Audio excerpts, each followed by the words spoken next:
Hello everyone, my name is Prathamesh Prakash Londe and today's date is 25 July 2023, and today I am discuss about the interpreter, assembler and compiler. Compiler and interpreter are used to convert high level language into machine language. Assembler are used to convert low level language or assembly language code into machine language binary code. First one, compiler. The language processor that reads the complete source program written in high level language as whole in one go and translate it into a equivalent program in machine language is called a compiler. The examples are C, C++, C#. In a compiler, the source code is translated to object code successfully if it is free of errors. The compiler specifies the error at the end of the compilation with line number when there are any errors in the source code.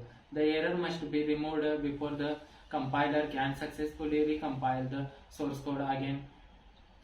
The object program can be executed number of times without translating again.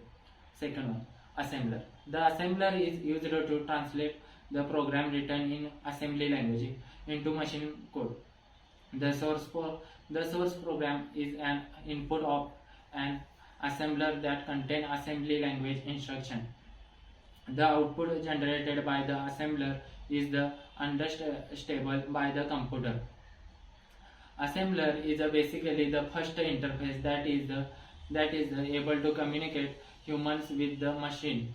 We need an assembler to fill the gap between human and machine so that they can communicate with each other. Code written in assembly language is so short and mnemonics instruction like add, multiplication, multiplication, and so on.